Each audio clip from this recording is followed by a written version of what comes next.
লিল্লাহ, পৃথিবীতে যাবতীয় প্রশংসা কার? আল্লাহ। এবার আপনাকে আর একটা কথা বলি, বাজারে দুটি শব্দ ব্যবহার হয়, দেখবেন কিছু কিছু মানুষ বলে শুকরিয়া, বলে না শুকরিয়া। আমার আগে যিনি অ্যাঙ্কারিং করছিলেন, অর্থাৎ আমার নাম যিনি প্রস্তাব রাখছিলেন, উনি প্রথমেই বলছিলেন শুকরিয়া। এই যে শুকরিয়া আমরা বলি শব্দটা, আচ্ছা বলুন তো শুকরিয়ার বাংলা অর্থ কি? ধন্যবাদ, ধন্যবাদ। আর আলহামদ শব্দের অর্থ কি? কৃতজ্ঞতা, চিরকৃতজ্ঞতা। দুটোর মধ্যে আসমান এবং জমিনের ডিফারেন্স আছে। তা আল্লাহ সুবহানাহু ওয়া তাআলা শুকরান শব্দ দিয়ে শুরু না করে আলহামদ দিয়ে শুরু করলেন কেন? এর ভিতরে একটা লজিক আছে, এগুলো জ্ঞানী মানুষ ছাড়া বুঝতে পারবে না। এক, আমি মুমতাজুল ইসলাম রাস্তা দিয়ে চলছিলাম, আমার প্রচন্ড পানি পিপাসা লেগেছে, আপনি আমাকে 1 বোতল পানি দিলেন, আমি পানিটা পান করার পরে আপনাকে এতটুকুই বলবো ধন্যবাদ ভাই, বলবো কি বলবো না? বলবো। ধন্যবাদ শব্দটা ক্ষণেকের উপকারের জন্য ব্যবহার করা হয়, অল্প টাইমের উপকারের জন্য।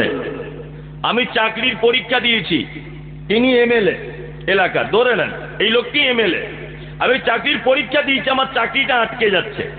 এমএলএ সাহেবের কাছে গিয়ে বলছি, আপনি যদি একটা সিগনেচার করে দেন, একটা যদি সই যদি করে দেন, তাহলে আমার চাকরিটা কনফার্ম। উনি আমার চাকরির জন্য সই করে দিলেন। এই সইটা করার জন্য আমি 60 বছর যাবৎ চাকরিটা করে প্রত্যেক মাসে মাসে 50 থেকে 60 হাজার টাকা বেতন পাবো। বলুন তো এই লোকটাকে আমি ধন্যবাদ জানাবো না এই লোকটাকে আমি কৃতজ্ঞতা জানাবো? কোনটা? কৃতজ্ঞতা। ইয়েস, কৃতজ্ঞতা। লং টাইমে যিনি উপকার করেন ওনার জন্য জানাতে হয় কৃতজ্ঞতা, আর শর্ট টাইমে যিনি সহযোগিতা করেন ওনার জন্য আমরা বলি ধন্যবাদ, তাই না? এবার আপনাকে বলছি, আপনার জন্ম থেকে নিয়ে মৃত্যু পর্যন্ত আপনার টোটাল বিষয়ে সহযোগিতা করেন কে? আল্লাহ। এই জন্য এখানে আলহামদ শব্দটা ব্যবহার করা হয়েছে। নাম্বার 2, সমস্ত প্রশংসা হবে আল্লাহর। কেন? একটা একটা করে জানুন। এক, আমি হলাম একটা কাঠের মিস্ত্রি, আমি হাত দিয়ে আমি যন্ত্র দিয়ে একটা খাট বানালাম। প্রশংসাটা যদি হওয়ার হয় তাহলে আমি মিস্ত্রি, আমার করা লাগবে। কিন্তু আল্লাহ শব্দ ব্যবহার করে দিয়ে বলছে আলহামদুলিল্লাহি, যাবতীয় প্রশংসা আমার। বান্দা শোনো, তুমি যে কাঠ দিয়ে ফার্নিচার বানিয়েছ, সারা পৃথিবীর কোনো মেশিনে এই কাঠ তৈরি করা যায় না, এটা গাছ থেকে হয়। গাছের মালিক কে? না আল্লাহ। মিস্ত্রি ঘর বানিয়েছে, কি দিয়ে বানিয়েছে? ইট দিয়ে বানিয়েছে। ইট কি থেকে হয়? মাটি থেকে হয়। মাটি কার দান? আল্লাহর দান। আপনি 1 কোটি টাকা দিয়ে একটা গাড়ি কিনেছেন BMW, আপনি গাড়িটা কিনেছেন আপনার টাকা দিয়ে, আপনি পেট্রোল ভরেছেন আপনার টাকা দিয়ে, আপনি ড্রাইভার রেখেছেন বেতন দিয়ে, আপনি যে রাস্তা দিয়ে চলেন তার ট্যাক্স দিয়েছেন সরকারকে, সব কিছুই আপনার। তারপরেও প্রশংসা আল্লাহর করা লাগবে। আল্লাহ বলছে বান্দারে, তুমি যে পেট্রোলটা ভরেছো তোমার গাড়িতে, 1 কোটি টাকা দামের গাড়িতে, এই পেট্রোলটা পৃথিবীর কোন মেশিনে তৈরি করা হয় না। এই পেট্রোলটা আমি আল্লাহ, তুমি দামি গাড়ি চাপবে বলে মাটির তলাতে আমি রেখে দিয়েছিলাম। তোমার বুদ্ধি দিয়ে তুমি মেশিনের মারফতে তুমি তেলটাকে বার করে তোমার গাড়ির ভিতরে তুমি ভরে তোমার গাড়িটা তুমি চলছো। এক কথায় বোঝা যায়, সারা পৃথিবীর যা কিছু আমরা দেখি আর প্রশংসা আদায় করি, প্রশংসা একমাত্র আল্লাহর হবে। তার কারণ হলো এই, প্রতিটা জিনিসের শেষের পর্যন্ত যদি আপনি পৌঁছে যান, আল্লাহ ছাড়া আর কাউকে খুঁজে পাওয়া যাবে না। আল্লাহ ছাড়া কাউকে খুঁজে পাওয়া যাবে না। আমি কাঠ দিয়ে ফার্নিচার বানিয়েছি, এই কাঠটা আল্লাহ দিয়েছে। গাছ তৈরি করেছেন কে? আল্লাহ। জি, তাহলে সমস্ত প্রশংসা কার হলো? আল্লাহ। তারপরে একটা শব্দ ব্যবহার করি, রব। কি?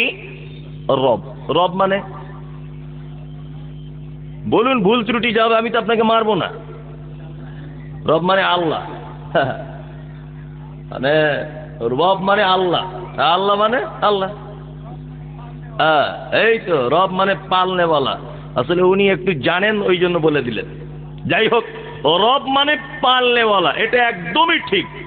তবে আমি আপনাকে একটা ব্যাখ্যা করে শোনাচ্ছি, ভালো করে বোঝার চেষ্টা করেন। আচ্ছা, আল্লাহর নাম কটা? 99টা। ভুল বলেছেন। আর কেউ জানা আছে কারুর? না, আল্লাহর নাম একটা, তার নাম আল্লাহ। আমি মমতাজুল ইসলাম, এটা আমার নাম, বোঝার চেষ্টা করুন। আমি বক্তা। আচ্ছা বলুন, আমি যে বক্তা, এই বক্তা আমার নাম না এটা আমার গুণ? এটা আমার গুণ। হিমসাগর নাম শুনেছেন তো? হিমসাগর বলে তো, হিমসাগর আম খুব মিষ্টি। হিমসাগর এটা একটা আম, খুব মিষ্টি। ওটা কি তার নাম? গুণ। আল্লাহর নাম আল্লাহ, আল্লাহর নাম আল্লাহ। আর রহমান, তিনি হলেন দয়ালু। আর রাহিম, পরম করুণাময়, পরম দয়ালু। কি বললাম বুঝলেন না? এগুলো কি গুণ? হ্যাঁ, গুণ এগুলো। আল্লাহর নাম আল্লাহ। এবার আপনাকে আবার জিজ্ঞেস করছি, ইয়া রহমান ও ইয়া রাহিম ও ইয়া মালিক ও ইয়া কুদ্দুস ও ইয়া সালাম ও ইয়া মুমিন ও ইয়া মুহাইমিন ও ইয়া আজিজ ও ইয়া গাফফার ও ইয়া ওয়াহাব ও ইয়া সাত্তার ও ইয়া মুহাইমিন, এই যে নাম আছে 99টা, এর ভিতরে রব আছে? কেউ বলতে পারবেন? ও রব নাই, রব নাই। তার মানে 99টার বাইরে এটা, তাই তো? ইয়া রব্ব আছে? নাই। তাহলে 99টার এক্সট্রা এটা। এবার আপনাকে বলছি, আল্লাহর নাম হচ্ছে রব। এই রব আবার এমন একটা নাম যে টোটাল যত নাম আছে, আল্লাহ, রহমান, রহিম, খালেক, মালিক, সত্তার, ওয়াহাব, কাহার, যত আছে সমস্ত নাম রবের ভিতরে লুকিয়ে রাখা আছে, সব রবের ভিতরে আছে। আচ্ছা, এবার আপনাকে একটা কথা বলছি। রব কেমন শব্দ দেখুন। যখন আদম আলাইহিস সালামকে তৈরি করা হয়েছে, আদম আলাইহিস সালামকে, তখন আল্লাহ কি বলছে? আলাস্তু বিরব্বিকুম, আমি কি তোমাদের প্রভু নয়? আমি কি তোমাদের রব নয়? এটা বলেছিল কি বলেনি? বলেছিল, বলেছিল। তাহলে আমাদের কাছ থেকে আল্লাহ স্বীকৃতি নিয়েছে, আল্লাহ বলে না রব বলে? রব। 2, আপনি মারা গেলেন, কবরে হিসাব হবে, হবে না? প্রশ্ন করা হবে। প্রথমেই মান রব্বুকা, তোমার রবকে বলো। এখানে বলা হচ্ছে তোমার আল্লাহকে বলো, বলা হচ্ছে? হয়নি। প্রথমে আদমকে বলা হয়েছে, আদম তোমার আল্লাহকে বলো, বলা হয়েছে? হয়নি। তাহলে পৃথিবীর প্রথমে বলা হচ্ছে তোমার রবকে তুমি বলো। আবার পৃথিবী থেকে যখন চলে যাচ্ছেন কবরে, তখন আবার বলা হচ্ছে তোমার রব কে ছিল বলো। নাম্বার 2। 3, আপনি পৃথিবীতে চলা অবস্থায় বিপদে পড়েছেন। আল্লাহ কোরআন মাজিদে যতবার দোয়া করতে বলেছে বান্দাকে, সব জায়গাতে বলেছে ও রব্বানা আতিনা ফিদ দুনিয়া। আপনি অসুখে পড়েছেন, আপনি বলুন রব্বানা আতিনা ফিদ দুনিয়া। এখানে ও রব, ও রব্বানা যালামনা আনফুসানা। এখানে ও রব, ও রব্বানা ফাগফির লানা। এখানে ও রব, ও রব্বানা লা তুযিগ কুলুবানা। এইখানে ও রব। যেইখানে চাইবেন রব, রব নয় রব। নামাজ পড়বেন, এই দেখুন আপনাকে বলছি, আল্লাহু আকবার, আলহামদুলিল্লাহি রাব্বিল আলামিন। প্রথমে রব হলো, তাই তো? আবার সে রুকুতে চলে গেলেন, রুকুতে গিয়ে কি বলেন? সুবহানা রাব্বিয়াল আযীম। এখানেও রব। আবার রুকু থেকে উঠলেন, কি বলেন? রব্বানা লাকাল হামদ। এখানেও রব। আবার সিজদায় গেলেন, কি বলবেন? সুবহানা রাব্বিয়াল আলা। বলবেন না? তার মানে রবে ভর্তি, রব, সব জায়গাতে রব। আসলে রবের মানে কি? রবের মানে, আমি বাঙালি তো, আবার আমি জাতা বাঙালি না, আমি একদম পিওর বাঙালি। আমার আগে যে সিরাজুল ইসলাম বক্তব্য রাখছিলেন, বন্ধু মানুষ, উনি তো আপনাদের কিষানগঞ্জের মানুষ, বাংলা বলতে পারেন, কিন্তু উনি পিওর বাঙালি নন। কিন্তু আমি মমতাজুল ইসলাম পিওর বাঙালি, ভেতো বাঙালি যাকে বলে, তা আমি একদম পিওর বাংলাতে আপনাকে রবের ব্যাখ্যা করছি। এবার আপনি শুনুন। এক, রবের বাংলা মানে হচ্ছে যাহার যেখানে যতটুকুন প্রয়োজন বিনা চাওয়াতে যিনি দেন তিনি হচ্ছেন রব। যাহার যেখানে যতটুকুন প্রয়োজন বিনা চাওয়াতে যিনি দেন তিনি কে? রব। আল্লাহু আকবার। আপনি যদি পৃথিবীর দিকে এবার একবার তাকান, সারা পৃথিবীতে আপনাকে একবার ঘুরিয়ে আনছি, আমি প্রথমে ঘুরিয়ে আনছি। এক, রব দেখাচ্ছি আপনাকে। আচ্ছা, আপনারা কেউ দার্জিলিং বেড়াতে গেছেন? এখানে হাত তুলুন তো। কে গেছেন? হাত তুলুন। দার্জিলিং অনেকজন গেছেন, এও গেছে। আসলে এ তো গিয়ে ওখানে গুটকা খেয়েছে আর ঘুরেছে, এখনো খাচ্ছে। ও সব কিছু বুঝবে না। জ্ঞানী মানুষ, শিক্ষিত মানুষ গেছেন দার্জিলিং, অনেকজনেই গেছেন। এই যে ইনি গেছেন। ওখানে গিয়ে একটা জিনিস লক্ষ্য করেছিলেন যে ওখানে যে কুকুরগুলো রাস্তাতে ঘুরছিল, আমি নিজে গিয়েছি, ওই কুকুরগুলোর গায়ের লোমগুলো দেখছি এত বড় বড় করে, এত বড়। কারণ কি? আপনাদের বিহারের যে কুকুরগুলো রাস্তাতে ঘোরে, এর গায়ের লোমগুলো কত? এইটুকুটুকু, হ্যাঁ এইটুকুটুকু। তাই আপনার দার্জিলিং এত বড় বড় কেন? এর নাম রব। আল্লাহ বলছে আমি জানি যে কুকুরটা কিষানগঞ্জ এলাকায় তৈরি করেছি, এখানে না গরম না ঠান্ডা, এখানে এমন গরম পড়ে না যে মানুষ হার্ট অ্যাটাক করে মারা যায়, আবার এমন ঠান্ডা পড়ে না যে চারিদিকে ঘরবাড়ি বরফ দিয়ে জমে যায়। কিন্তু আমি আল্লাহ এইখানে যে কুকুর, আপনার শ্রীগাল, আপনারা যে প্রাণীগুলো বানিয়েছি, আপনার গরু বানিয়েছি, ছাগল বানিয়েছি, তাদের লোমগুলো এইটুকুটুকু করে দিয়েছি। যদি বেশি করে দিই তারা গরমে মারা যাবে, তাদের পাখার ব্যবস্থা নাই। কিন্তু আমি আল্লাহ, আমার নাম হলো রব, ওকে দার্জিলিং এ বানিয়েছি বলে আমি জানি ওখানে কি হয়, একদম বরফ জমে যায়। সব সময় 0+ আপনার -+ হয়ে থাকে, -ডিগ্রিতে চলে, সব সময় যেন বরফ পড়ে, আর ঠান্ডার দিনে মানুষ ফাঁকে বার হতে পারে না। আমি আল্লাহ এটা ভালো করে জানি। মালিক তার বাড়িতে হিটার চালিয়ে দিয়ে ঘুমাবে, কিন্তু একটা পশু, একটা প্রাণী, তার নাম কুকুর, তার জন্য আমি আল্লাহ কোনো ঘরের ব্যবস্থা করি নাই। ও রাস্তায় দোকানের পাশে শুয়ে থাকবে, রাস্তাতে শুয়ে থাকবে, পাহাড়ের পাদদেশে শুয়ে থাকবে, দোকানদারের সাইটে শুয়ে থাকবে, গাড়ির তলাতে শুয়ে থাকবে। ওর গায়ে আমি আল্লাহ আগে থেকে কম্বল জড়িয়ে দিয়ে ওকে দার্জিলিং এর মাটিতে বানিয়েছি। আমার নাম হলো রব। আমার নাম রব। একে বিহারে বানিয়েছে, এখানে বরফ পড়ে না, ওই জন্য ছোট ছোট লোম। দার্জিলিং এ বরফ পড়ে, বড় বড় লোম। কি বললাম বুঝলেন? এর নাম রব। আপনাকে রব দেখাই।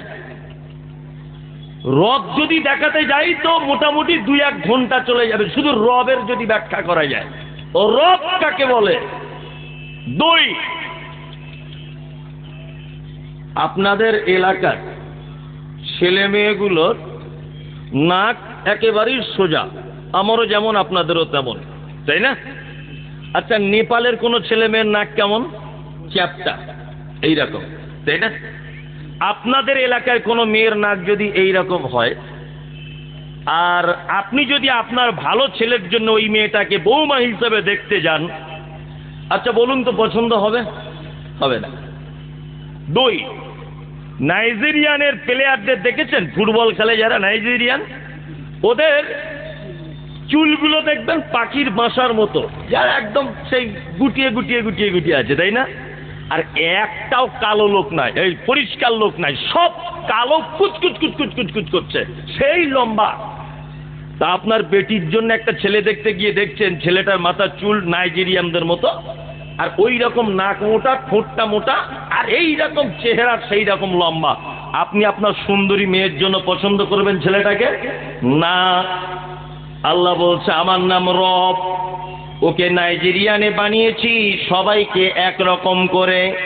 যাদেরকে নেপালে বানিয়েছি ওদের মেয়েদের ছেলেদের সবার নাকটা চ্যাপ্টা করে দিয়েছি যাতে বিয়ে শাদিতে অসুবিধা না হয়। কিন্তু তোকে বানিয়েছি বিহারে, তোকে বানিয়েছি ঝাড়খণ্ডে, তোকে পশ্চিম বাংলাতে বানিয়েছি। এইখানকার সব মানুষের মাথার চুল যেমন, তোর বেটার মাথার চুল তেমন। এখানকার সবার নাক যেমন, তোর নাক তেমন। তোর বেটার নাক নাইজেরিয়ানের মতো যদি করে দিতাম তাহলে কেউ বিয়ে করতো না। আমার আল্লাহ বলছে যেখানে যার যেমন ভাবে প্রয়োজন আমি আল্লাহ তেমন ভাবে সাজিয়ে দিয়েছি। আমার নাম হলো রব। আমার নাম রব। রবের ব্যাখ্যাটা আমি আর যাচ্ছি না। আর ছোট্ট একটা কথা বলে দিই, দুনিয়াবি কথা। আপনাদের এখানে বাড়ির মেয়েরা ওই হাঁসের মুরগির ডিম থেকে বাচ্চা বার করার জন্য মুরগির বাজুর তলাতে ডিম দেয়, দেয় না? দেয়। অনেক সময়তে দেখতে পাওয়া যায় মেয়েরা আবার চালাকি করে হাঁসের ডিমও মুরগির বাজুর তলাতে দেয়, দেয় না? দেয়। মুরগির ডিমের বাচ্চা হয় 18 দিনে, আর হাঁসের ডিমের শুরু হয় ওই আপনার 21 দিন থেকে 28 দিন, এই দিন পর্যন্ত বাচ্চা হবে। ধরে নেন একই দিনে সব বাচ্চা ফুটেছে, 5টা হাঁসের 5টা মুরগির। মুরগির বাজুর তলা থেকে 10টা বাচ্চা বার হয়েছে, ডিম ফুটা, 5টা হাঁসের 5টা মুরগির। জীবনে কোনোদিন দেখেছেন যে হাঁসের বাচ্চাগুলো পানিতে নেমে যাচ্ছে বলে সাথে সাথে পিছনে হাঁটতে হাঁটতে মুরগির বাচ্চাগুলো নেমে যাচ্ছে পানিতে? দেখেছেন? দেখবেন না। কে বলে দিল ওদের যে তোরা পানিতে নাম আর তোরা ডাঙাতে চড়? এটা কে বলল? কে? রব। কে? রব। শুধু এই নয়, কোন হাঁসের বাচ্চা কোনোদিন তার মাকে বলে, মা প্রথমে একটা সুইমিং পুলে ভর্তি করে দাও, আগে জুত করে সাঁতার কাটাটা শিখি, তারপরে আমাকে কোনো বড় পুকুরে নামিয়ে দিও, আমি তখন আস্তে আস্তে বেড়াতে পারবো। এরকম ব্যাপার আছে না? এর নাম রব। আল্লাহু আকবার। যার যেখানে যেভাবে যতটুকুন প্রয়োজন দিয়ে দেন কে? আল্লাহ। তারপরে একটা আমরা শব্দ ব্যবহার করি কি? আলহামদুলিল্লাহি রব্বিল আলামিন। অসংখ্য জগতের মালিক কে? আল্লাহ। কালকে যদি আমি একটা পেপারে যদি পড়ি যে মাটির তলাতেও কিছু মানুষকে খুঁজে পাওয়া গেছে, তারাও জলসা করে, তারাও চাঁদা তুলে, তারাও মসজিদের উন্নতি কল্পে জলসা করে, মাটির তলাতে মানুষ পাওয়া গেছে, এটা যদি আমি বলি, আচ্ছা বলুন তো আপনারা কেউ বিশ্বাস করবেন? সহজে করবেন? করবেন না। যদি বিশ্বাস না করেন আপনার ঈমান চলে যাবে। আলাম এক বচন, আলামিন বহু বচন।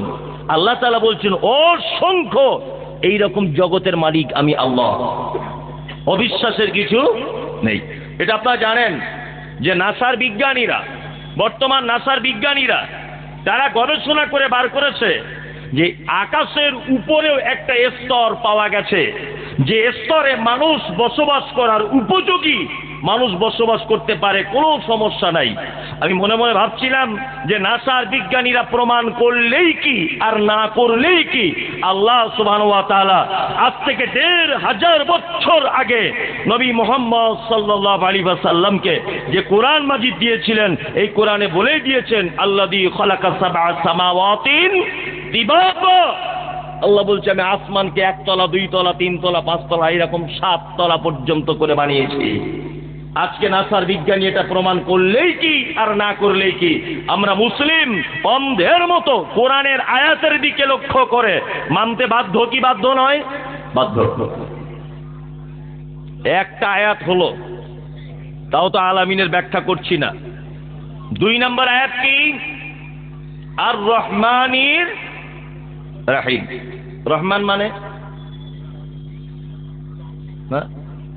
দয়ালু, রহমান মানে দয়ালু, রহিম মানে অতীব দয়ালু, বেসুমার, যার কোনো দয়ার শেষ নাই। তাহলে দুটো শব্দ আলাদা, একই যখন মানে পাশাপাশি আনা হলো কেন? আপনাকে বলছি, আপনারা আমার ভাষা বুঝতে পারছেন তো?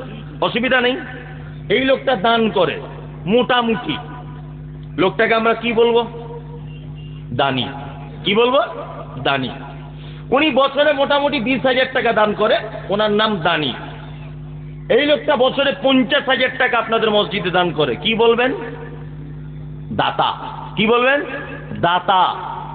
আর আমি বছরে করি মোটামুটি 1 কোটি টাকা ধরে নেন, আপনারা আমাকে কি বলবেন? দানবীর। শব্দ আছে না? দানি, দাতা, দানবীর। দানবীর মানে যার দান বেসুমার, বেহিসাব দান, যার দানের কোনো হিসাব নিকাশ খুঁজে পাওয়া যায় না। ঠিক কেমন রহমান দয়ালু, রাহিম এত দয়ালু যার দয়ার শেষ নাই। শুধু এই নয়, যিনি দয়া করেন বিনিময় কিছু চান না। আপনাদের এলাকাতে পার্টি রাজনীতি কি চলে আমি জানি না, আমার পশ্চিম বাংলাতে এখন তৃণমূল যে পার্টিটা মমতা ব্যানার্জির, এই পার্টিটা খুব জোর কদমে চলছে। এখন কংগ্রেস পার্টিও আছে, সিপিআইএম পার্টিও আছে, আরো অন্যান্য পার্টি, রাজনৈতিক পার্টিগুলি আছে। তা আমি কংগ্রেস করি, ধরে নেন, বোঝানোর জন্য বলছি। আমি মমতা ব্যানার্জির পার্টি করি, তৃণমূল পার্টি। তা আমার পার্টি থেকে আমাকে 10টা ঘর দেওয়া হয়েছে যে তুমি গরিব মানুষদের ভিতরে ঘরগুলো বিলি বন্টন করে দাও। মমতা ব্যানার্জির পার্টির লোক আমি, আমাকে 10টা ঘর দেওয়া হয়েছে। এই লোকটা কিন্তু অধীর চৌধুরীর লোক, অর্থাৎ কংগ্রেসের লোক পশ্চিম বাংলার। আচ্ছা বলুন তো, আমার পার্টির লোক এই লোকটা নয়, 10টা ঘরের ভিতরে আমি কি একটা ঘর ওই লোকটাকে দিব? দিব না, কারণ ও আমার পার্টির নয়। তাই না? আমি দেব কাকে? আমার পার্টির লোককে আমি দেব, যাতে আগামী বছরে ভোটে ওর পরিবারের ভোটটা আমার খাতাতে যেন পড়ে। তাই না? তার মানে বোঝা যায় যে সরকারিভাবে যত সহযোগিতা, সাহায্য আসে, প্রতিটা সহযোগিতা এবং সাহায্যের পিছনে একটা বিনিময় গ্রহণ করা হয়। কি? অন্তত তোমার ভোটটাকেও দিতে হবে তাকে যে তোমাকে সহযোগিতা করেছে। তাই না? আজকে আপনারা দেখতে পাচ্ছেন ফিলিস্তিনের মাটিতে মসজিদে আকসা, যেখানে ইসরায়েলের ইহুদিরা বোম দিয়ে হামলা চালাচ্ছে মসজিদ আকসাকে পৃথিবীর মাটি থেকে ধূলিসাৎ করে দিবে বলে। এটা আপনারা জানেন যে ফিলিস্তিনের মাটিতে নারী, পুরুষ, আবাল, বৃদ্ধ, বনিতা অকাতরে তাদের উপরে নির্মমভাবে অত্যাচার চালিয়ে যাচ্ছে। কারা? ইসরায়েলের ইহুদিরা। আচ্ছা বলুন তো, ইসরায়েলের ইহুদিরা যে অক্সিজেনটা গ্রহণ করে, নাকের যে নিঃশ্বাসটা নেন, এই নিঃশ্বাসটা কার দান? আল্লাহ। তাই না? আচ্ছা আল্লাহ যদি ইচ্ছা করে যে তুমি আমার মসজিদের উপর অত্যাচার করেছ, মুসলিম মা বোনেদের ইজ্জতকে হরণ করেছ, আমি তোমার এখনই এই মুহূর্তে অক্সিজেন বন্ধ করে দিব। পারে কি পারে না? লকডাউনের নাম করে যারা ভারতবর্ষের ঐতিহ্যবাহী মসজিদ, বাবরি মসজিদকে যারা ভেঙে দিয়েছে, জি, যদি আল্লাহ ইচ্ছা করত তাহলে এদেরকে গুড়িয়ে দিতে পারতো কি পারতো না? পারত। কিন্তু আল্লাহ বলছে আমার নাম হলো রব। মসজিদে আসবি, তবুও তোর উপরে দয়া করব। নামাজ পড়বি না, তবুও তোর উপরে আমার দয়া থাকবে। তুই মসজিদে ইট মেরে মসজিদ ভেঙে দিবি, তবুও তোর উপরে আমার দয়া থাকবে। আমার নাম হলো রহমান। আল্লাযী জাআলা লাকুমুল আরদা ফিরাশাও ওয়াস সামাআ বিনাআ ওয়া আনজালা মিনাস সামাই মাআন ফাআখরাজা বিহি মিনাস সামারাতি রিজকাল লাকুম ফালা তাজআলু লিল্লাহি আমদাদা ওয়া আনতুম তা'লামুন। চাষি তুমি মাঠে যাবে, চৈত্র মাস পার হয়ে যাবে, বৈশাখ মাস পড়বে, আমি আস্তে আস্তে করে 1 ফোঁটা 2 ফোঁটা করে আসমান থেকে বৃষ্টি দিতে থাকবো। আর ওই বৃষ্টিতে তুমি মাঠে, তোমার জমিনে তুমি ধান ছড়িয়ে দিবে, ওটা থেকে বীজ তৈরি হবে, ওটা থেকে চারা বার হবে। আষাঢ় মাস পড়ে যাবে আর আসমান থেকে যেন অতি বর্ষণ শুরু হয়ে যাবে। চাষি তুমি নাঙল নিয়ে মাঠে যাবে, ট্র্যাক্টর নিয়ে তুমি মাঠে যাবে। আমি আল্লাহ কোনোদিন বলবো না যারা নামাজ পড়নি তাদের জমিনে পানি হবে না, তোমরা নামাজ পড়েছো তোমাদের জমিনে পানি হবে। এই রকম কি কোনো ব্যাপার থাকে না? আদিবাসীর জমিতেও পানি ভরপুর, হিন্দুর জমিতে পানি ভরপুর, আপনার শিখ বৌদ্ধ তাদের জমিতেও পানি ভরপুর। আল্লাহ বলছে আমার নাম হলো রহমান, আমি বিনা কিছুতেই তোমাদের উপরে দয়া করে থাকি। পৃথিবীর কোনো মানুষের পক্ষে এটা সম্ভব নয়। সারা পৃথিবীর মানুষ আপনার ব্যাপারে যা কিছু দয়া করে তার বিনিময়ে কিছু না কিছু চায়, কিন্তু আল্লাহ বলছে আমার নাম হলো রহমান। বান্দা বিপদে পড়ে যাবি, আমি তোকে নিঃস্বার্থে সহযোগিতা করে দিব, কোন রকমের বিনিময় কিছু চাইব না। কিন্তু তারপরে যে শব্দ ব্যবহার করা হয়েছে তার নাম হলো রাহিম। কি নাম? রাহিম। এটাও কিন্তু মানে দয়ালু। এটা কেমন দয়া? এই দয়া হচ্ছে খাসসাতান ইয়াউমাল কিয়ামা। কিয়ামতের মাঠে কিছু মানুষকে আল্লাহ খাস করে দয়া করবেন, সেই দিন কিন্তু আর সবার উপরে দয়া হবে কে না।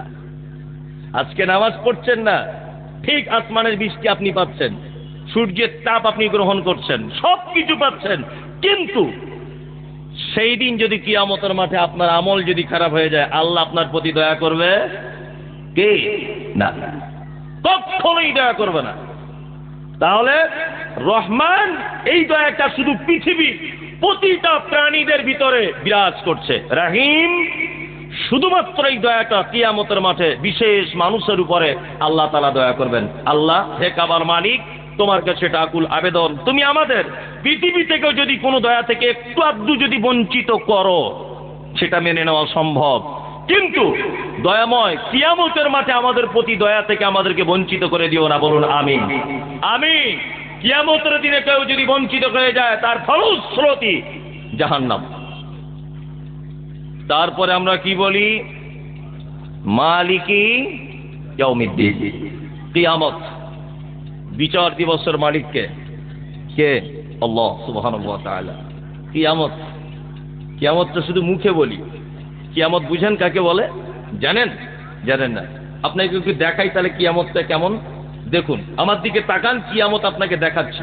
এক, কিছুদিন আগে মোবাইলে দেখেছেন যে তুরস্কের মাটিতে একটা ভূমিকম্প হয়েছিল 2022-এ, সম্ভবত না 23 জানুয়ারি ফেব্রুয়ারির দিকে তুরস্কের মাটিতে একটা ভূমিকম্প হয়েছিল। তা বিজ্ঞানীরা বলছেন যে এই ভূমিকম্পটি হয়েছিল মাটি থেকে 8,000 ফুট নিচেতে। মাটি থেকে 8,000 ফুট নিচে। এই 8,000 ফুট নিচেই ভূমিকম্পটি হয়েছিল। তার ফলে উপরে তুরস্কের মাটির বিল্ডিং গুলো থর করে কাঁপতে কাঁপতে কাঁপতে কাঁপতে সব ভেঙে পড়ে গেল।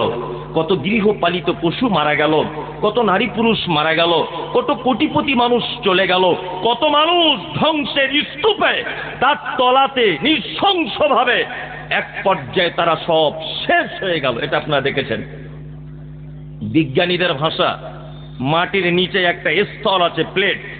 এই প্লেটটা কখনো সরে গেলে ভূমিকম্প হয়। ভূমিকম্প কেমন করে হয় না, বিজ্ঞানীদের ভাষা হচ্ছে যে এইভাবে থর করে কাঁপে।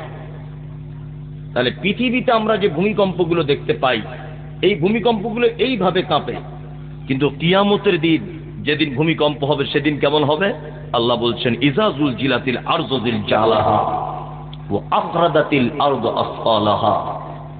কিয়ামতের দিবসের ভূমিকম্প হবে, মাটির তলার জিনিসগুলিকে উপরে তুলে দেওয়া হবে। ঢালাই মেশিন দেখেছেন?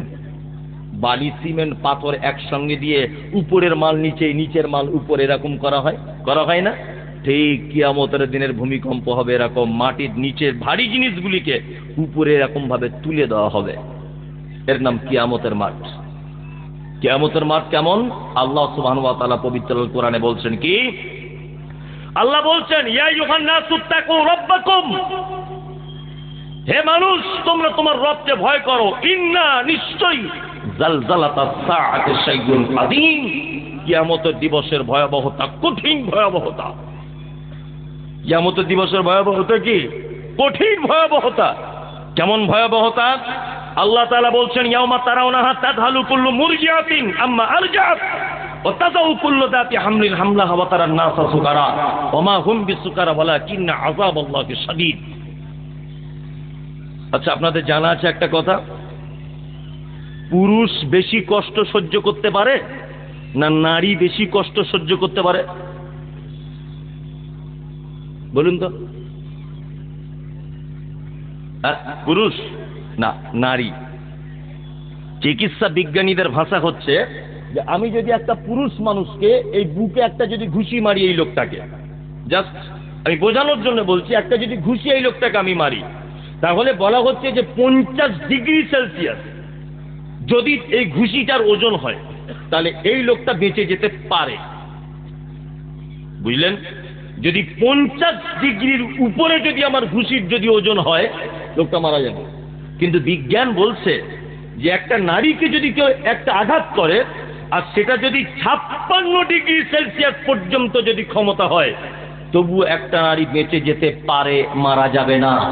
কিন্তু একটা পুরুষকে যদি আঘাত করা হয় 50 ডিগ্রি সেলসিয়াস পর্যন্ত, যখন তখন মারা যেতে পারে। তার মানে নারীর থেকে, পুরুষের থেকে একটা নারীর ক্ষমতা বিজ্ঞানীদের ভাষাতে 6 ডিগ্রি সেলসিয়াস বেশি।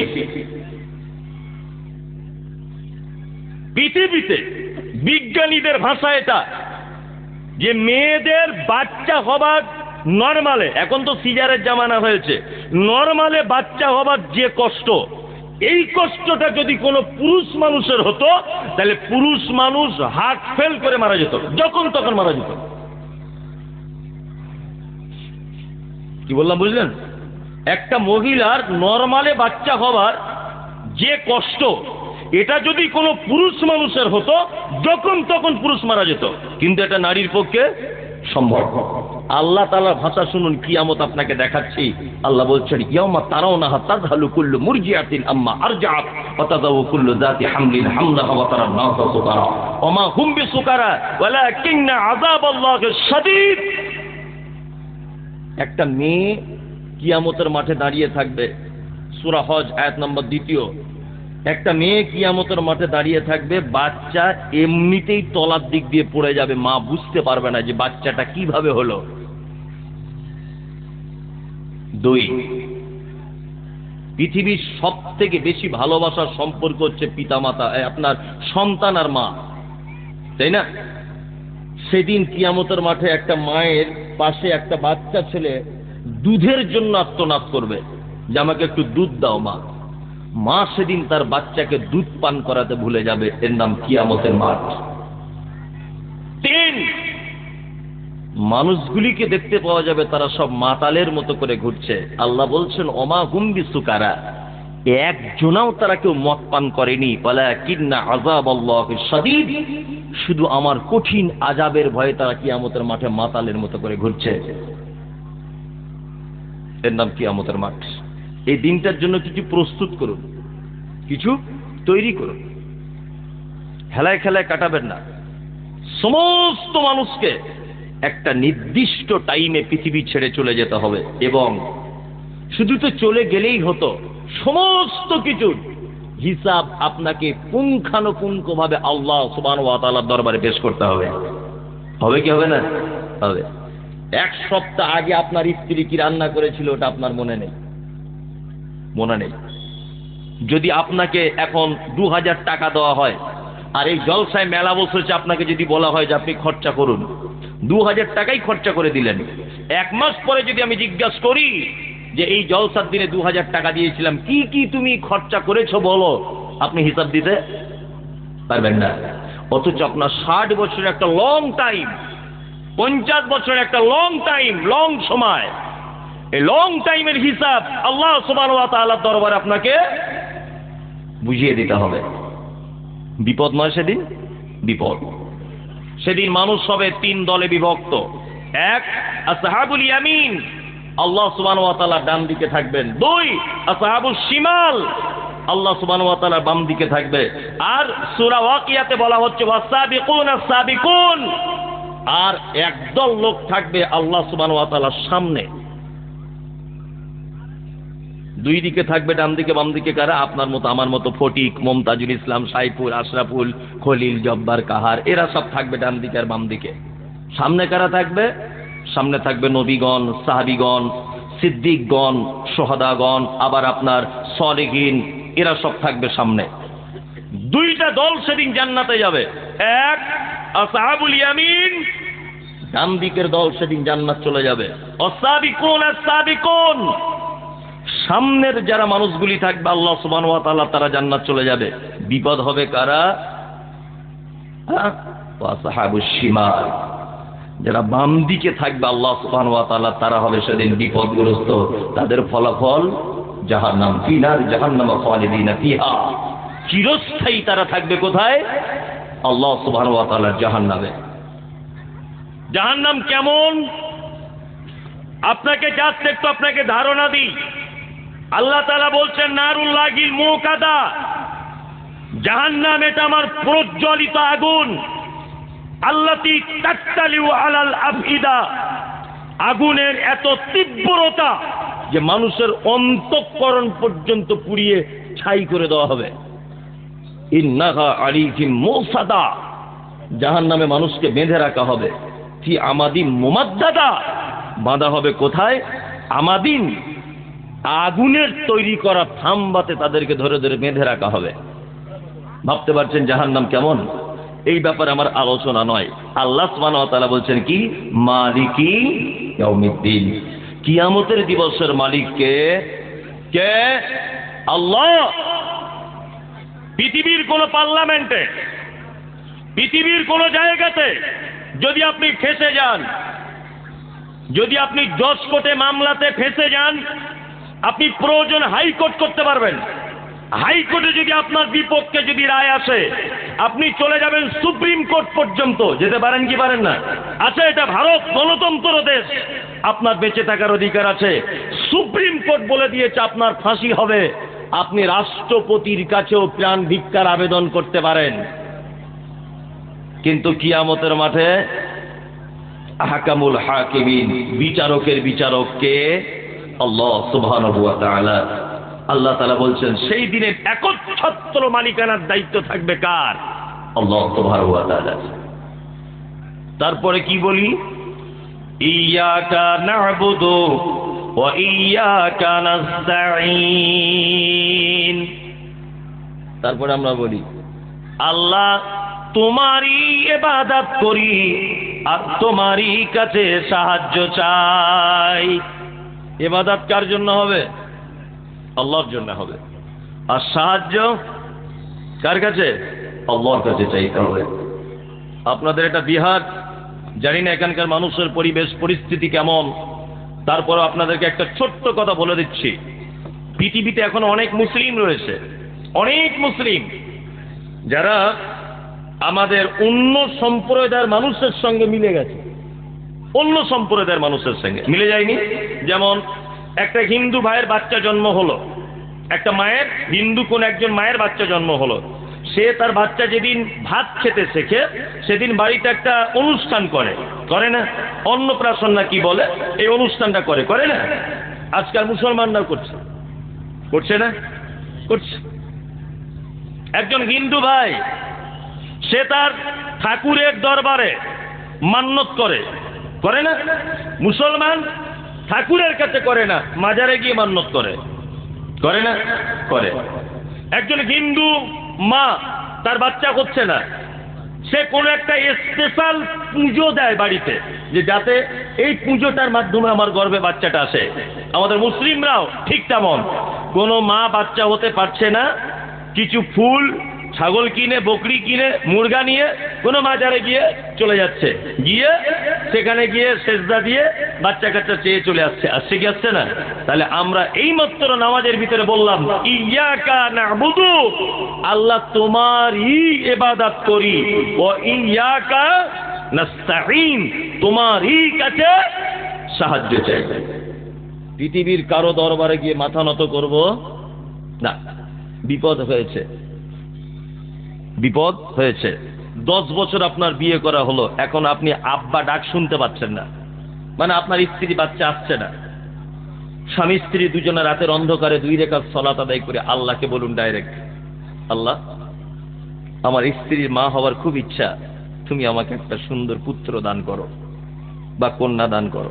আল্লাহ আমি একজন গুনাহগার, পৃথিবীর কারোর দরজায় যায়নি, তোমার দরজাতে এসেছি। আল্লাহ তুমি আমার ক্ষমা করে দাও, আমার একটা পুত্র সন্তান দাও, আমার ছেলেকে ফাস্ট করে দাও, আমার শরীর সুস্থ রাখো, আমার রুজিতে বরকত দাও। এগুলো দিতে পারে কে? ইন্নাল্লাহা আলা কুল্লি শাইইন কাদির, সমস্ত ব্যাপারে ক্ষমতা রাখে কে? আল্লাহ। আল্লাহ ছাড়া কারো ক্ষমতা নাই। কেউ আপনাকে সাহায্য করতে পারে না। সাহায্য হয়তো ক্ষণিকের জন্য করবে, কিন্তু আপনার ঈমান 12টা বেজিয়ে দিবে। মানুষ তো বোকা তো অনেক দেখেছি। কিছু মানুষ আমি বর্তমানে এত বোকা দেখছি। আমি হাজি আলি গেছিলাম মুম্বাই হাজি আলি, যারা গেছেন তারা জানেন। মুম্বাই হাজি আলিতে যাচ্ছি, ওই সমুদ্রের এক সাইডে আর কি হাজি আলিটায় বলে সমুদ্রের মাঝখানে, ওসব বাজে কথা। সমুদ্রের এক সাইডে ভাঙতে ভাঙতে আর একটু চলে এসেছে, এতটুকুই তার রাস্তা করা আছে। তা রাস্তা দিয়ে যাচ্ছি, দেখছি কারোর হাত নাই, কারোর পা নাই, কেউ অন্ধ, কেউ টেঁড়া, সব বসে আছে। কি নিয়ে? থালা নিয়ে বসে আছে। লা ইলাহা ইল্লাল্লাহ, লা ইলাহা ইল্লাল্লাহ বলছে যে আমাকে কিছু দাও, আমাকে কিছু দাও, সবাই চাইছে।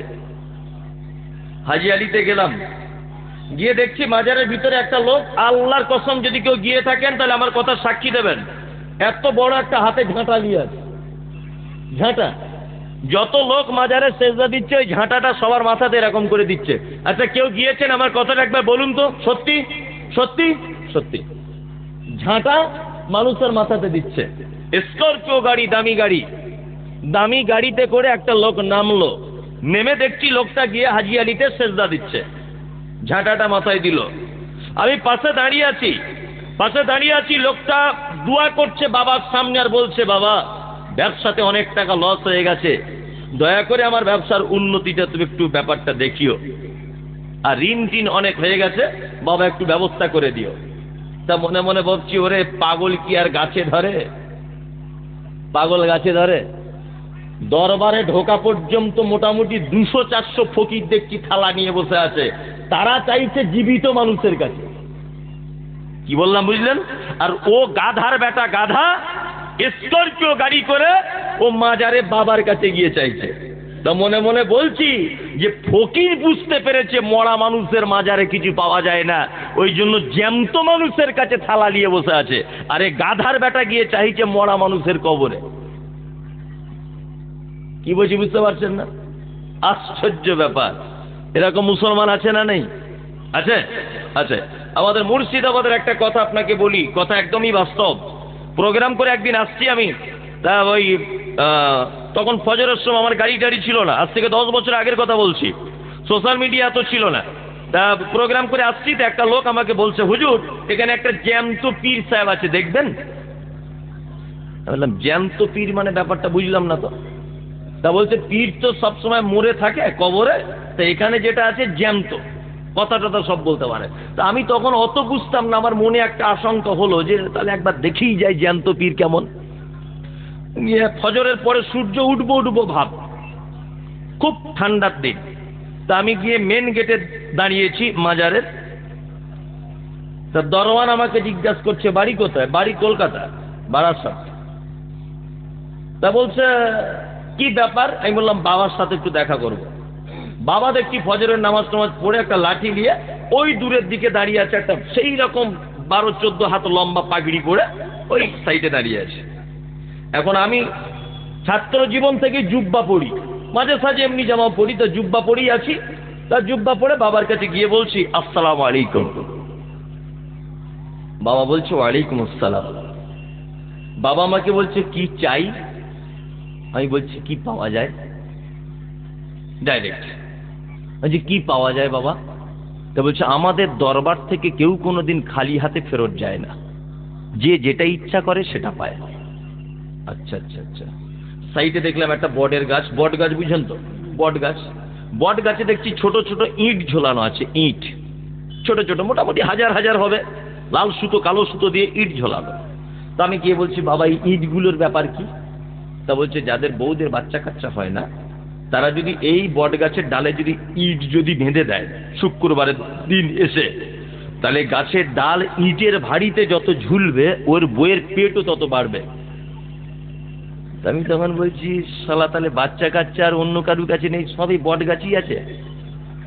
তাহলে আমার মমতা ব্যানার্জিকে একবার বলতে হবে যে ডাক্তারপাতি সব বাদ দিয়ে, হসপিটাল বাদ দিয়ে, বট গাছটা গিয়ে ভালো করে জুত করে কলকাতার কোনো একটা মানে উদ্যানে এটাকে রেখে দেওয়া হোক। মনে মনে ভাবছি, লাস্টে বলছি, বাবা সব কিছুই যখন পাওয়া যায় বাচ্চা কাচ্চা থেকে শুরু করে, আমার একটা সামান্য জিনিস যদি আপনি দিয়ে দিতেন খুব ভালো হতো। তা বলছে কি? আমি বললাম আমার এখন মোটামুটি মার্কেটে 15-16 লাখ টাকা ঋণ আছে, ঋণের জ্বালাতে বাড়িতে ঢুকতে পারছি না, যদি আপনি আমার এই অল্প টাকা দিয়ে দিতেন তাহলে আমি বাড়ি চলে যেতাম। তখন বলছে ওসব পাওয়া যাবে না এখানে।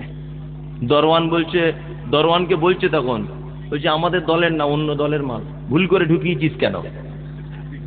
মানে ও বিহারের মেয়ে ছেলের বাচ্চা ওই বটগাছ থেকে দিয়ে দিতে পারছে সবকিছুই, আর আমার সামান্য 15 লাখ টাকা চেয়েছি, বলছে ওইটা হবে না। মানে ওর টাকা ঝাড়ার লেগে বসে আছে ওখানে, চিটার। পৃথিবীর মানুষেরা এইরকম জায়গাতে যায় কি যায় না? যায়। অনেক মুসলমান যায়, অনেক মুসলমানকে দেখতে পাওয়া যায়। আপনাদের কাছে বিনীত অনুরোধ, আপনি প্রত্যেক নামাজের ভিতরে এটা বলেন, ইয়াকা নাবুদু, আল্লাহ তোমারই ইবাদত করি, ওয়া ইয়াকা নাস্তাঈন, তোমারই কাছে সাহায্য চাই। সমস্ত ব্যাপারের খাইরিকি ওয়া শাররিকি মিনাল্লাহি তাআলা, ভালো মন্দ যা কিছু চাওয়া পাওয়া কার কাছে? আল্লাহর কাছে চাইতে হবে। ইহদিনাস সিরাতাল মুস্তাকিম। তারপরে কি বলি? আল্লাহ তুমি আমাদেরকে সহজ পথ দেখাও। সিরাতাল্লাযীনা আন'আমতা আলাইহিম, তাদের পথ তুমি আমাদেরকে দেখাও যাদেরকে তুমি পুরস্কারিত করেছো।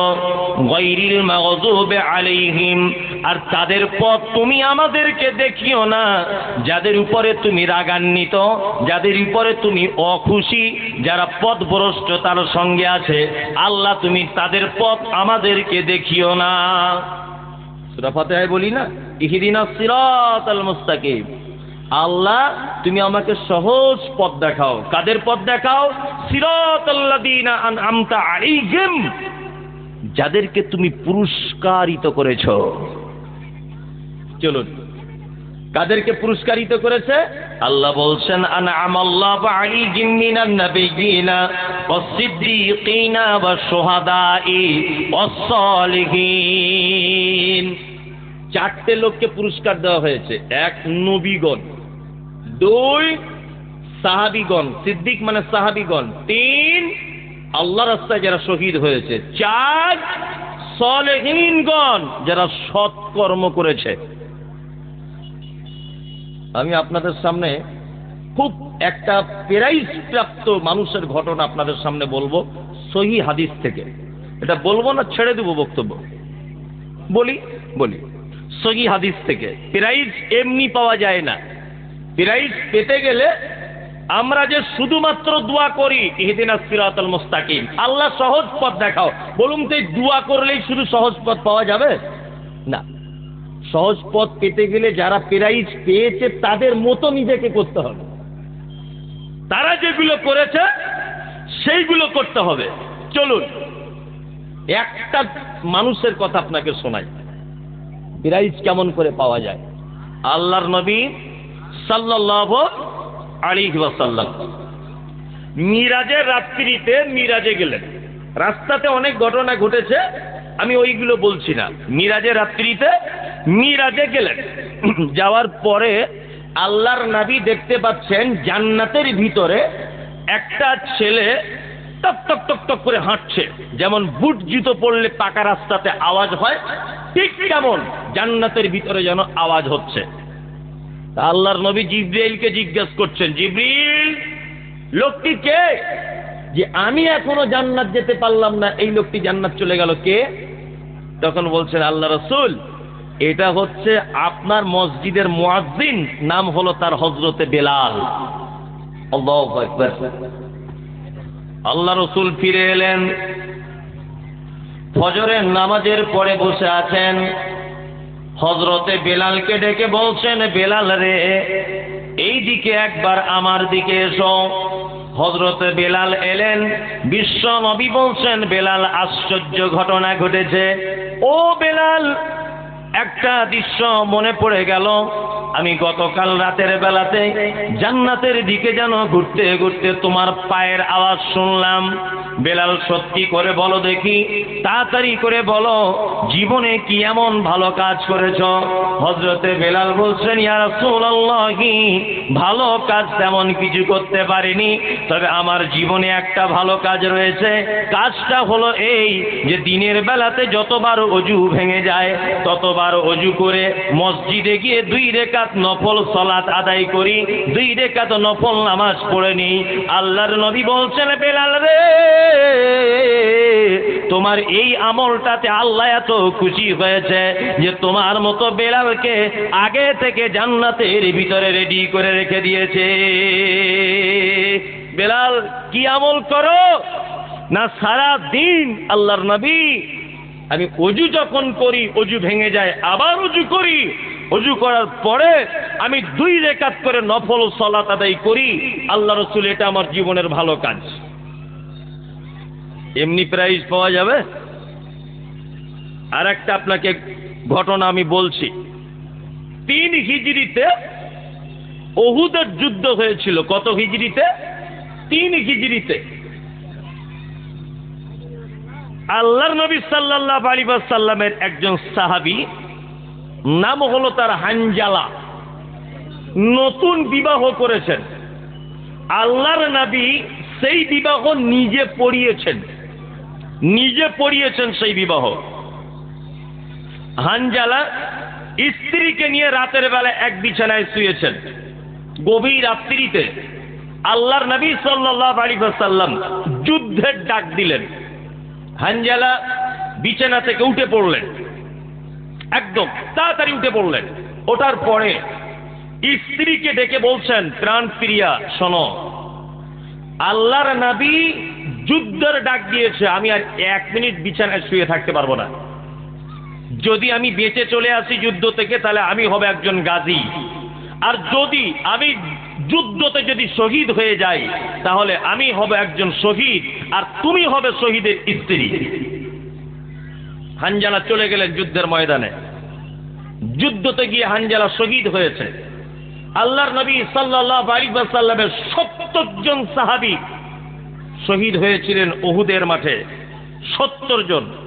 তার মধ্যে আল্লাহ রাসূলের চাচা ছিলেন হামজা রাদিয়াল্লাহু তাআলা আনহু, ছিলেন হানজালা রাদিয়াল্লাহু তাআলা আনহু, ছিলেন মুসআব বিন উমাইর রাদিয়াল্লাহু তাআলা আনহুম আজমাইন। এই সমস্ত সাহাবীরা ছিলেন। 70 জন সাহাবী উহুদের ময়দানে শহীদ হয়েছে। আল্লাহু আকবার।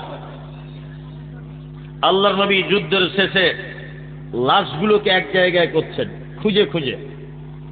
লাশগুলো এক জায়গায় করতে করতে 68টা লাশ পেয়েছে। কটা লাশ?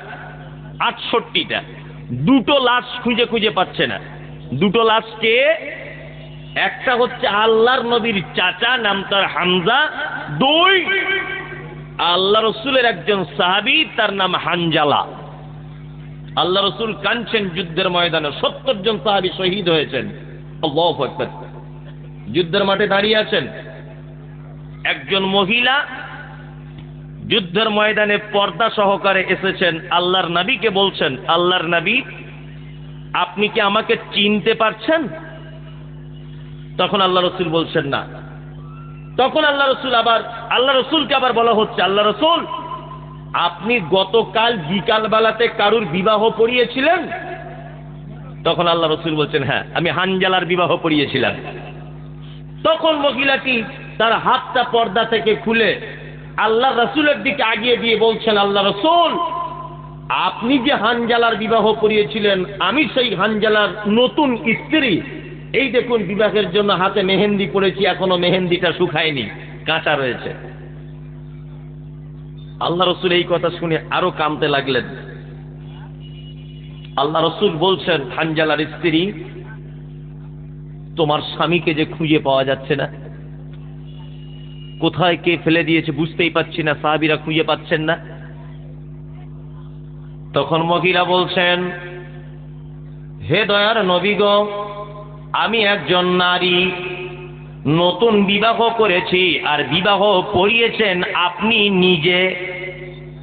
শুধু এই নয়, আমরা স্বামী স্ত্রী দুইজনায় এক বালিশে মাথা দিয়ে শুয়েছিলাম রাতের বেলা। আপনি জেহাদের ডাক দিয়েছেন, আর আমার স্বামী বিছানা ছেড়ে তাড়াতাড়ি করে উঠেছে। ও দয়ার নবী গো, আপনাকে আমি একটা কারণে একটা কথা বলতে এসেছি, সেটা হচ্ছে এই যে আপনি বলেছেন যুদ্ধের ময়দানে যারা শহীদ হয়ে যায় তাদেরকে ওই কাপড়ই তাদেরকে দাফন করা হয়, তাদেরকে গোসল করানো হয় না। দয়ার নবী গো, আপনার কাছে একটা আবেদন আমার, সেটা হলো এই যে দয়া করে আমার স্বামী হানজালা যদি শহীদ হয়ে যায়, তাহলে আপনাকে বলতে এসেছি, আমরা স্বামী স্ত্রী বিছানায় শোয়া অবস্থাতে স্বামী স্ত্রী মিলন করেছিলাম, আমার স্বামী হানজালা গোসল করতে ভুলে গিয়েছিল। ও দয়ার নবী গো, হানজালাকে দয়া করে একটু গোসল করিয়ে দিবেন। মহিলাটা একবারও বলছে না যে নবী আমার স্বামী কোথায়, কেমন আছে, শুধু বলতে এসেছেন যে আমার স্বামীকে একটু আপনি দয়া করে গোসল করে পবিত্র করে দিবেন, এইটা বলতে এসেছেন। আল্লাহ রসুল কথা বলছেন মহিলাটির সাথে পর্দা থেকে। দুইজন সাহাবী একটা লাশ এইরকম কাঁধে করে নিয়ে ধরে আনছে। আল্লাহ রসুল দূর থেকে দেখতে পেলেন যে ওই লাশটার মাথার দিক দিয়ে পানি ঝরে ঝরে পড়ছে, পানি। আল্লাহু আকবার। এই সময় জিবরিল এসে আল্লাহ নবীকে বলছেন, মুহাম্মদ সাল্লাল্লাহু আলাইহি ওয়াসাল্লাম, হানজালার লাশ খুঁজে পাচ্ছিলেন না? আসলে হানজালার লাশ চুরিও হয়নি, আর কোথাও পড়েও ছিল না। মানে হানজালার শহীদে আল্লাহ এত খুশি হয়েছে যে স্পেশাল ফেরেশতাদেরকে দিয়ে তার লাশটা আসমানের উপরে তুলে গোসল করিয়ে কাফন দিয়ে মিসকে আম্বারে সেন্ট লাগিয়ে ওই দেখুন আপনার সাহাবী যারা বহে আনছে। আল্লাহু আকবার। কি বুঝলেন আপনি? এমনিতে জান্নাত পাওয়া যায় না, এমনিতে পুরস্কার পাওয়া যায় না, তাদের মতো কাজ করতে হয়। আজকে আপনার চরিত্র কি? জিহাদ তো দূরের কথা, মসজিদ আজান হচ্ছে, হাইয়া আলাস সালাহ, বাড়িতে বসে আছেন, ফজর আজান দিচ্ছে মুয়াজ্জিন, আস-সালাতু খায়রুম মিনান নাওম, আপনি বাড়িতে শুয়েই আছেন, বিছানা ছাড়ছেন না। এটা আপনার চরিত্র। শুধু যদি দোয়া করি যদি জান্নাত পাওয়া যেত, শুধু যদি নামকে অস্তে নবীকে ভালোবেসে যদি জান্নাত পাওয়া যেত, তাহলে পৃথিবীর সর্বপ্রথম জান্নাত চলে যেতেন হযরত মুহাম্মদ সাল্লাল্লাহু আলাইহি ওয়াসাল্লামের আপন চাচা, নাম তার আবু তালিব। সব থেকে আগে জান্নাত চলে যেতেন। শুধুমাত্র নবীকে মুখে ভালোবেসে যদি জান্নাত পাওয়া যেত, তাহলে আগে জান্নাত যেত কে? নবীর চাচা আবু তালিব। কিন্তু তার নসিবে নাই জান্নাত, কারণ মুহাম্মদকে ভালোবেসেছে, মুহাম্মাদের দ্বীনকে ভালোবাসেন সাল্লাল্লাহু আলাইহি ওয়াসাল্লাম। কি বললাম বুঝলেন? জি, পুরস্কার এমনি পাওয়া যাবে না। রাত্রি এখন অনেক হয়েছে, প্রায় 12:30। আপনাদের কাছে বিনীত অনুরোধ, যারা এখানে বসে আছেন, আল্লাহর নবীকে তো সবাই ভালোবাসেন, সবাই। কারা কারা ঘুমাচ্ছেন নাকি সব? আমি কলকাতা থেকে এসেছি, এত দূর থেকে এখনো জেগে বসে, আর আপনি এলাকার মানুষ ঘুমিয়ে গেলে হবে কি করে? চলুন, নবীকে আপনারা সকলেই ভালোবাসেন। নবীকে কেউ চোখে দেখেছেন? কিয়ামতের দিনে যেন একটু দেখা হয়, এই আশা কারো আছে? সকলের আছে না? আছে? আছে। চলুন একটা চমৎকার হাদিস আপনাকে বলে এই বক্তব্য শেষের দিকে আসছি। একদম চমৎকার হাদিসটি সহিহ বুখারীতে রয়েছে। হাদিস বর্ণনা করেছেন কে? না, বর্ণনাকারিনী হচ্ছেন আম্মা জান আয়েশা সিদ্দিকা রাদিয়াল্লাহু তাআলা আনহা। নাম হলো তার আয়েশা। বাপের নাম কি? বাপের নাম হলো আবু বকর, মায়ের নাম হলো উম্মে হানি। শুধু এখানেই শেষ নয়, আল্লাহর নবী যত বিয়ে করেছেন বিধবাদেরকে বিবাহ করেছিলেন, একটা কুমারীকে বিবাহ করেছেন, তার নাম হলো আয়েশা। এই আয়েশাকে হাদিসের পরিভাষাতে বলা হয় মুহাদ্দিসা। হাদিস বর্ণনাকারিনী আয়েশা কোন বিবি নবীজিকে করিলেন জিজ্ঞাসা, ওগো নবী তব সাথে দেখা হবে কার? নবী বলে দুনিয়াতে হাতে লম্বা যার। মা আয়েশা বলে এ কথা যখন শুনিলাম কানেতে, কাঠখণ্ড লয়ে হাতে লাগিলাম মাপিতে, দেখিলাম বিবি সাউদার হাত লম্বা বলি, আমার মুখেতে ওগো পড়ে গেল কালি। হাত লম্বার অর্থ পরে পারিলাম বুঝিতে, দান ধন যারা করে এই দুনিয়াতে। তারপরে জয়নাব এসে নবীজিকে কয়, কেন জয়নাব আল্লাহ রাস্তায় বেশি করে ক্ষয়? এ গ্রামের মানুষ শুনুন হাদিসটি বুখারীর। জয়নাবে আনন্দ আর আয়েশার মুখ ভারী। আম্মাজান আয়েশা দয়ার নবীকে ডেকে বলছেন, ইয়া রাসূলুল্লাহ, কিয়ামতের দিনে লক্ষ কোটি মানুষ যেদিন এক জায়গায় হবে, আপনার সাথে প্রথমে দেখা হবে কার? আল্লাহ নবী বলছেন, আয়েশা যার হাত লম্বা তার সাথে দেখা হবে। আয়েশা অল্প বয়সের মেয়ে, ব্যাপারটা বুঝতে পারলো না, একটা কাঠের লাঠি দিয়ে অন্যান্য বিবিদের হাতগুলো মাপতে শুরু করে দিল। দেখা গেল আল্লাহ রসুলের আরেকজন বিবি, তার নাম সাওদা, তার হাত লম্বা। আয়েশা তখন বলছেন, তাহলে আমি আর মনে হয় দেখা করতে পেলাম না আল্লাহ রসুল। আল্লাহ নবী বলছেন, আয়েশা ওই রকম হাত লম্বা নয়, যারা দানের ব্যাপারে হাত লম্বা করে থাকে, আমি মুহাম্মদ সাল্লাল্লাহু আলাইহি ওয়াসাল্লাম জান্নাতে কিয়ামতের মাঠে সর্বপ্রথম তার সাথে আমি দেখা করব। এটা মসজিদের উন্নতি কল্পে একটি প্রোগ্রাম। আমি তো জানি যে আপনি এখন আর 1 মিনিটও বসবেন না, এটা আমি জানি। তারপরেও আপনাকে বলছি, এটা আপনার কাছে বিনীত অনুরোধ, আমি মুসাফির